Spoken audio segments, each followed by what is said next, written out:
coming through. Out of the way. And the next roundabout takes the second exit.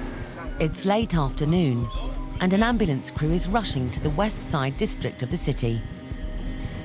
Looks like an 89-year-old lady has been feeling ill, legs weak, arms heavy. The woman managed to raise the alarm before becoming incapacitated. It could be what we call a CVA. She might have had a stroke.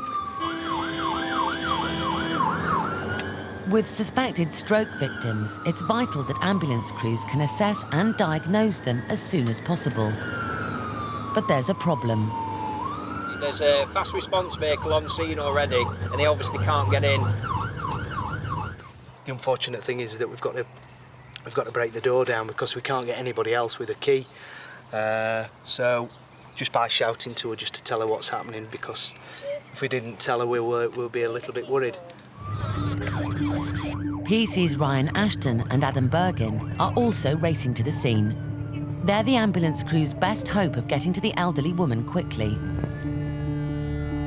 Part of the issue is that the ambulance are not equipped with anything that would help them break into a premises, whereas we carry 2 or 3 different tools, all of which can be used to force entry to somebody's address. This is my lady. You need a key. Do you need... We need a key. More than anything. The officers arrive at the premises and assess how best to gain entry. We could do that lock, to be fair.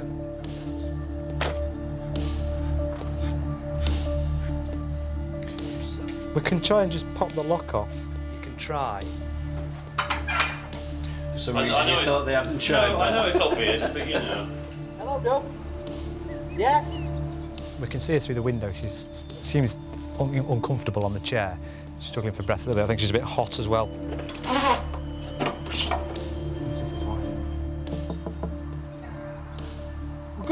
The police are going to break the door. Just stay where you are. The unfortunate thing is that she's got a key in her hand, but she can't get up. Strokes are the 3rd biggest killer in the UK. Early treatment saves lives and greatly increases the victim's chances of making a recovery. If Ryan can't make this work with the lock breaking kit, we'll have to force the door, and then we'll get the council to come and repair it. As PC Ashton struggles with the lock, partner Adam has other ideas. You'll go. The softly approach isn't working, so it's time to bring in the heavy artillery.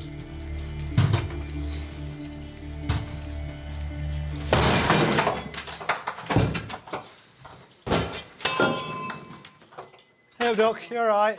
Yeah. They're here now. They can have a look at you. Look at me, sweetheart. It's going to be slightly noisy in here while we try and sort you out, OK? Oh, yeah. Let me have this hand, sweetheart. Yes. That's fine, thank you. So have you been sicker at all today? No. Have you been eating today? No, I've had my dinner. Basically, Ryan's tried to use one of our pieces of equipment to break the lock and get in through the door. Because of other bolts and things on the back of the door, it wasn't working at the time.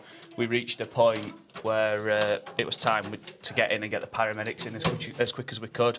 So I've used our enforcer and broke the door in. Do you have any weakness in your hands? No. This is heavy. This one is heavy. Does it feel heavy from up here? Can you hold your arms out for me? No. Ironically, majority of damage has been caused by you. All that's happened when I have it, it's does. That's give way and it's popped.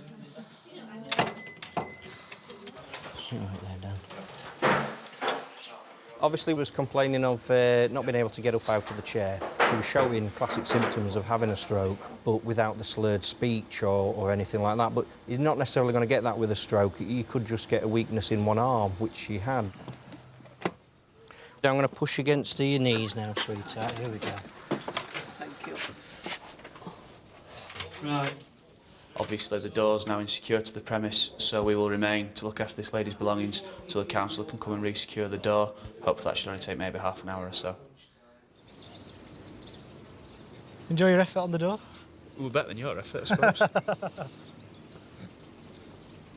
I was fooled by a lock, just a little one. After a couple of days in hospital, the old woman was found to have no serious health issues.